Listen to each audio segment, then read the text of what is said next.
Okay. My distinguished colleagues, I stand before you today with a heavy yet resolute heart. Recent events compel me to address not only the accusations that have been hurled against me personally, but also the attacks on the institution we hold sacred, the House of Representatives, the heart of our democracy and the voice of the Filipino people. Let me begin with a matter that is both alarming and unprecedented. The Vice President of the Republic of the Philippines, Sara Duterte, admitted to contacting an assassin to kill President Ferdinand R. Marcos Jr., First Lady Luis Araneta Marcos, and myself. Let me be clear. Hindi na to biro. Hindi na to normal na panalita. Isa itong direktang banta sa ating demokrasya, sa ating pamahalaan, at sa seguridad ng bayan.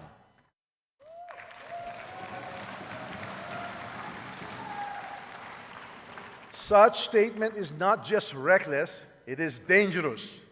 It sends a chilling message to our people, a message that violence can be contemplated by those in positions of power.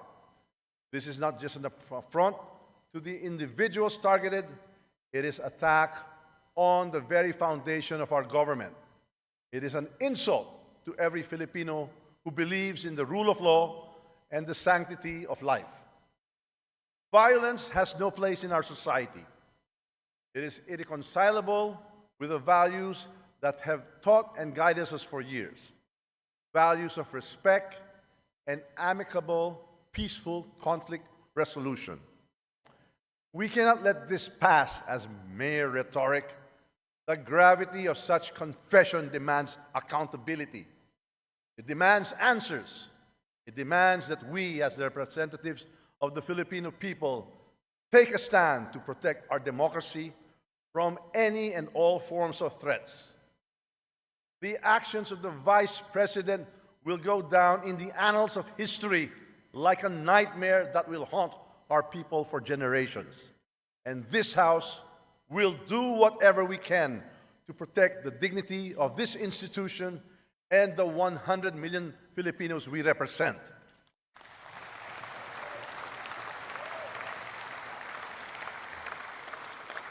Now, let us address another serious matter: the Vice President's unfounded and baseless accusations that I am plotting to destroy her because of alleged political ambitions for 2028 elections. My colleagues, these accusations are not only untrue, they are a desperate attempt to distract from the real issues at hand. Malinaw ang katotohanan. Ang trabaho ko bilang speaker ay maglingkod, hindi manira. Ang politika na paninira ay hindi kailanman naging bahagi ng aking prinsipyo.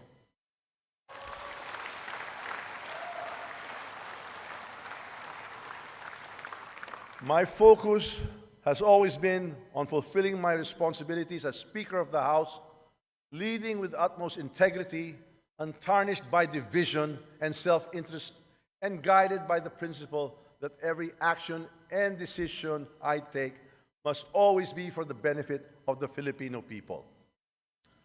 These unfounded accusations are not just about me. They are an affront to the House of Representatives. They are an attempt to erode public trust in this institution, to sow division, and to create chaos. We choose unity over division, dialogue over conflict, and cooperation over confrontation. Why these baseless accusations? The answer is simple: to divert attention from the mounting evidence of fund misuse under her leadership at the office of the Vice President and Department of Education. The issues surrounding confidential and intelligence funds, the questionable disbursements, and the lack of transparency demand answers. We will not tolerate and accept vague explanations and evasive responses. Kung wala kang itinatago, bakit hindi sagutin ang mga tanong? Karapatan ng taong bayan na malaman ang katotohanan. Accountability is not optional. Transparency is not negotiable. Those entrusted with public funds must be prepared to explain where it was disbursed and how these resources were utilized. Hindi ito personal. Ito ay usapin ng pananagutan at tiwala ng taong bayan. Instead of providing clarity, we have seen attempts to shift the narrative, to create distractions, and to fabricate stories. But let me remind everyone that truth is resilient. No amount of noise can drown it. This House of the People is a sacred institution. It is the embodiment of the people's will, and its dignity must be upheld at all times. Ang Kongreso ay sagrado. Ang mga patakaran at seguridad dito ay hindi nilalabag. Ang paglabag sa mga ito ay kawalang galang sa taong bayan ng ating pinaglilingkuran.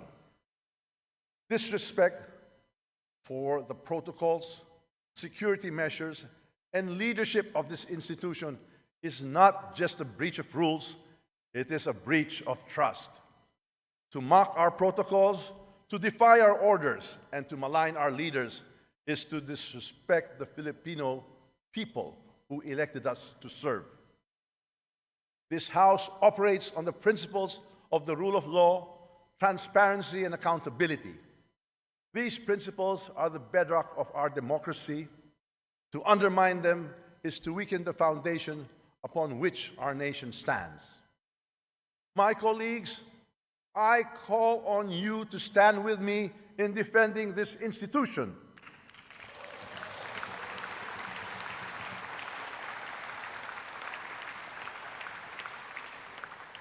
Ipaglaban natin ang dignidad ng Kongreso. Ipaglaban natin ang katotohanan. Ipaglaban natin ang ating demokrasya.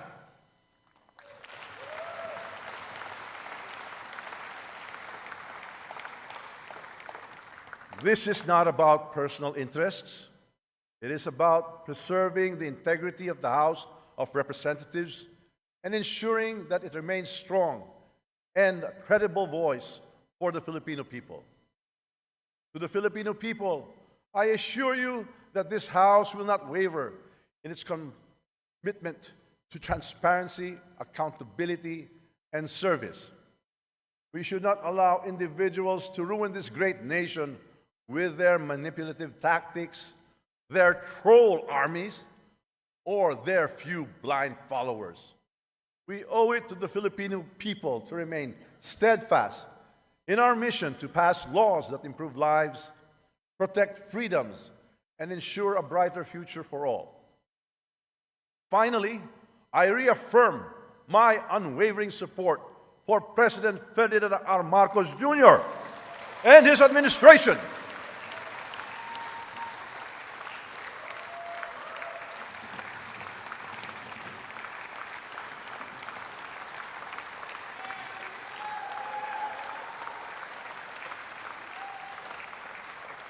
Together, we will continue to advance the reforms and policies that will lead us to economic recovery, national security, and a more equitable society. Ang laban na ito ay hindi tungkol sa akin, hindi tungkol sa inyo, kundi para sa ating bayan at sa kinabukasan ng bawat Pilipino. Let us rise above the distractions. Let us reject baseless accusations. Let us focus on what truly matters, serving the people and strengthening the institutions that uphold our democracy. Let us stay focused, steadfast and committed to the great job we are doing. It is indeed my honor and privilege fighting this battle with and for all of you. Thank you, and may God bless the Philippines. Mabuhay ang Kongreso! Mabuhay ang sambayang Pilipino!